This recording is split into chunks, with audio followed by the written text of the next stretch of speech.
Conceitos em ciências.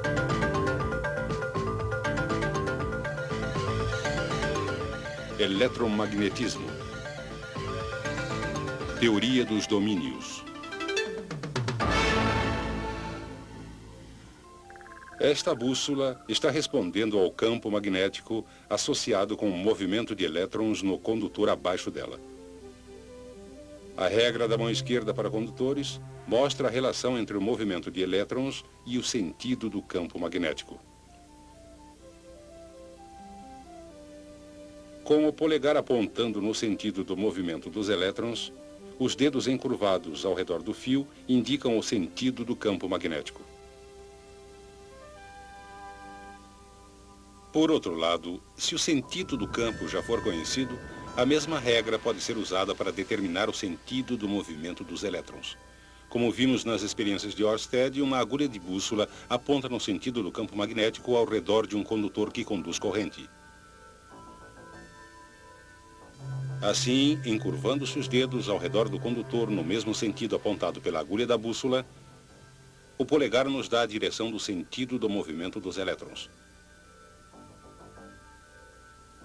Quando um condutor que conduz corrente é enrolado na forma de uma bobina, a bobina funciona como um ímã em forma de barra com um polo norte e um polo sul. A regra da mão esquerda para bobinas é usada para determinar qual extremidade da bobina é o polo norte. Com os dedos encurvados no sentido do fluxo dos elétrons, o polegar aponta para a extremidade norte da bobina. Como o campo ao redor da bobina é similar ao campo ao redor de um ímã em forma de barra, a bobina também pode ser usada para atrair objetos de ferro. Embora a bobina seja um ímã, ela é fraca demais para atrair muita coisa. Mas, se for inserido um núcleo de ferro na bobina, a intensidade do campo magnético aumenta muito e a combinação entre bobina e núcleo se torna um eletroímã. Esse potente eletroímã pode ser usado para atrair uma grande variedade de coisas.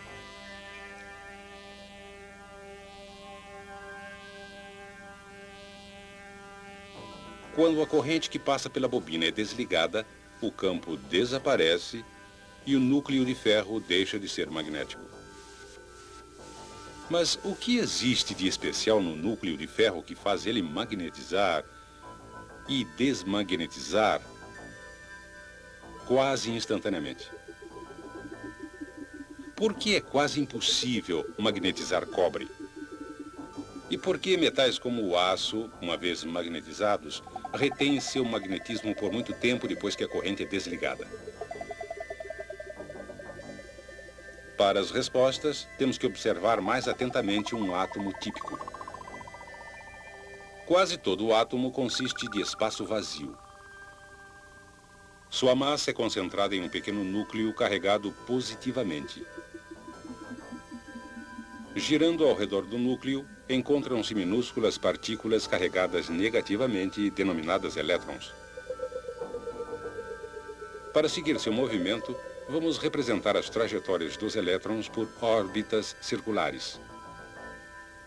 O movimento de um elétron ao redor do núcleo é muito parecido com o movimento de um elétron através de uma única espira de fio em uma bobina.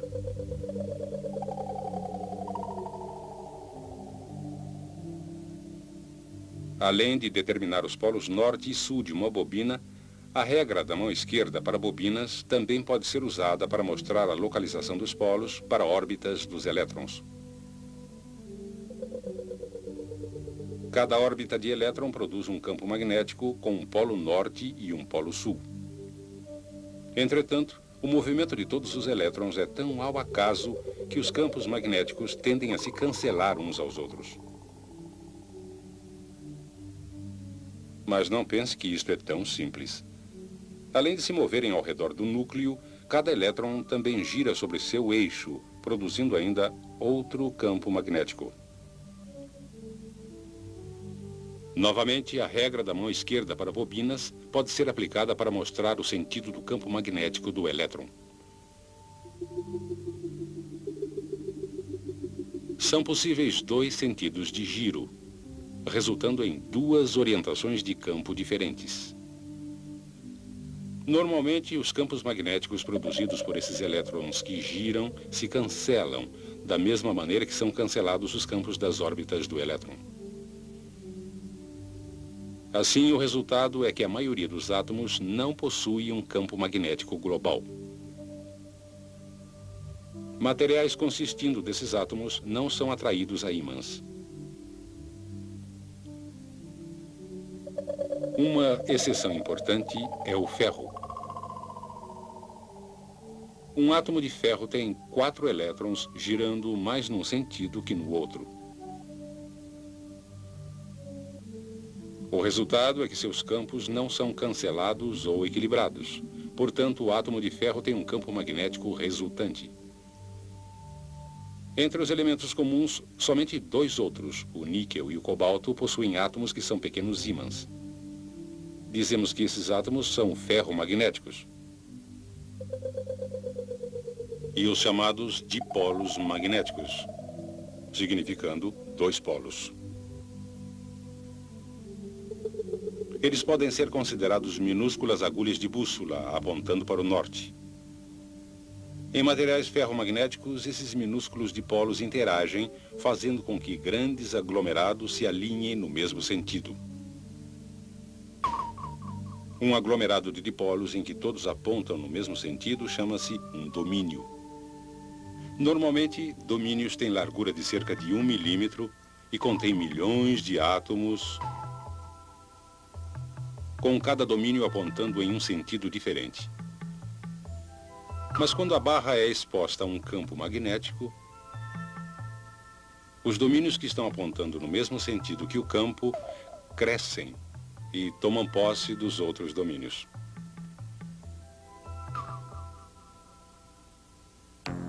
O núcleo agora possui um campo que é consideravelmente mais forte que o campo original da bobina.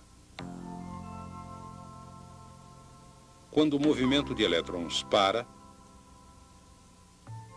os dipolos perdem o alinhamento e, gradualmente, de novo formam domínios ao acaso. Mas, com o aço, os resultados são diferentes. Os átomos de carbono adicionados ao ferro para fazer o aço impedem que os átomos de ferro voltem a posições ao acaso quando a corrente é desligada. O resultado é que a barra de aço permanece magnetizada. Se a barra for quebrada, o alinhamento dos domínios permanece o mesmo em cada metade. E assim, cada pedaço passa a ser um ímã com 2 polos. Se batermos repetidamente em um ímã, os domínios podem gradualmente sair de seu alinhamento. Aquecer um ímã a alta temperatura também faz os átomos saírem do alinhamento, transformando o ímã em uma barra de aço comum. Quando o metal resfria, os átomos formam um conjunto de domínios ao acaso. Mas, se a barra de aço quente for colocada em um campo magnético potente e depois resfriada, os domínios formam novamente um alinhamento forte e uniforme no sentido do campo magnético. Agora, quando a corrente é desligada, os domínios permanecem alinhados e a barra de aço se torna de novo um ímã permanente. Mas o que acontecerá se colocarmos um condutor que conduz corrente em um ímã? A resposta encontra-se no princípio do motor.